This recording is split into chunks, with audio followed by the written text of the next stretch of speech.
Salut à tous les amis, j'espère que vous allez bien, j'espère surtout que vous avez la pêche, ou la banane, jeu de mots de merde.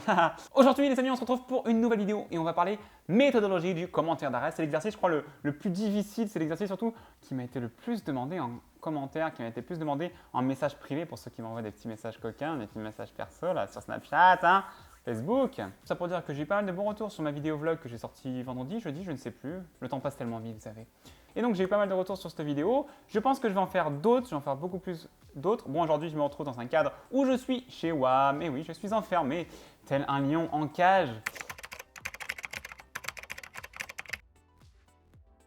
Et donc aujourd'hui je vais vous parler de 5 choses qu'il ne faut surtout pas faire dans un commentaire d'arrêt. Et première chose qu'il ne faut surtout pas faire dans son commentaire d'arrêt, c'est faire son commentaire d'arrêt avant d'avoir appris le cours. Et oui, c'est tellement évident, ça relève tellement de l'évidence qu'on a tendance à oublier, mais c'est hyper important de faire son cours, de connaître son cours, d'apprendre son cours avant de faire son commentaire d'arrêt. Parce que dans l'arrêt, on va nous parler de choses que si on n'a pas appris le cours, eh bien, c'est pas possible de réussir son commentaire d'arrêt. On aura beau se creuser la tête. Si on ne connaît pas un minimum le cours, eh bien, comment il faut faire? Vous ne pouvez pas.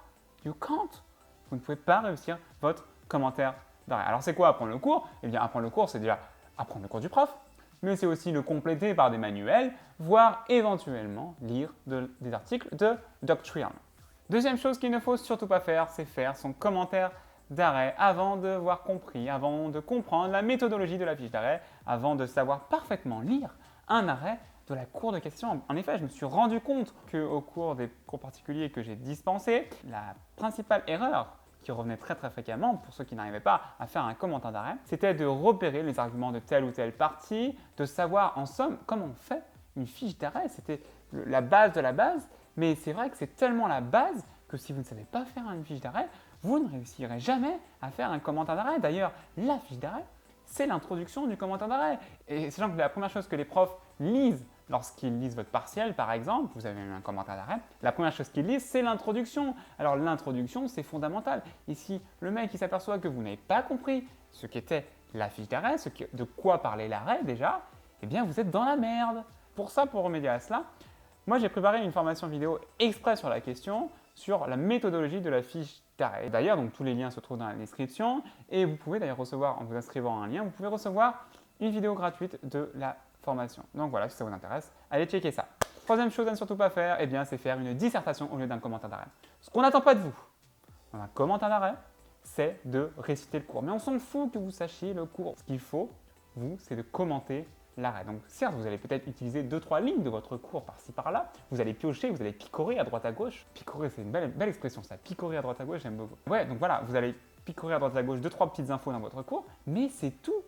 Le cœur de votre commentaire d'arrêt, ou même le développement de votre commentaire d'arrêt, c'est quoi? C'est l'explication de l'arrêt. C'est de donner le sens, la valeur et la portée de l'arrêt. D'ailleurs, j'ai fait une vidéo sur le sens, valeur et portée d'un arrêt de la Cour de cassation. Donc, vous devez mettre votre cours en rapport avec l'arrêt. L'arrêt, l'arrêt, l'arrêt. Et je ne parle pas de l'arrêt du cul, bien entendu. Quatrième chose à ne surtout pas faire, eh bien, c'est de paraphraser son arrêt de la Cour de cassation. Mais qu'est-ce qu'on a à foutre que vous sachiez recopier mot pour mot telle ou telle phrase de la Cour de cassation? Non, ça on s'en fout. Alors certes, il faut que dans chacune de vos parties, il y ait l'arrêt qui soit cité. Alors peut-être soit entre guillemets, soit dans l'arrêt commenté, nanani, nanana. Bon, ça vous pouvez le faire. Mais vous devez citer l'arrêt avec parcimonie. Ne pas paraphraser complètement l'arrêt. On sait que vous savez écrire, enfin, je pense. Donc, vous devez avoir cependant cette idée en tête que dans chacune de vos parties de commentaire d'arrêt, on doit retrouver l'arrêt et pas l'arrêt de bus. Blague lourde numéro 3. Et dernière chose qu'il ne faut surtout pas faire, c'est un truc qu'on a tous fait, au moins j'en suis sûr, c'est lire de la doctrine avant d'avoir lu l'arrêt. Ça, c'est la solution de facilité. C'est vrai que quand on a la flemme, quand on n'a pas envie, quand on n'a pas le temps surtout, et bien qu'est-ce qu'on fait généralement? Alors peut-être qu'on va regarder rapidement son arrêt, on va voir de quoi il parle quand même un petit peu de manière générale. Et puis après, ce que vous allez faire, eh bien, vous n'allez pas comprendre l'arrêt, vous n'allez pas chercher à comprendre, vous allez directement aller sur Talos ou sur LexisNexis et essayer de voir s'il n'y a pas un mec un petit peu sympa qui a commenté l'arrêt. Et généralement, vous trouvez votre bonheur. Sauf que ça, c'est la pire des choses qu'il ne faut surtout pas faire.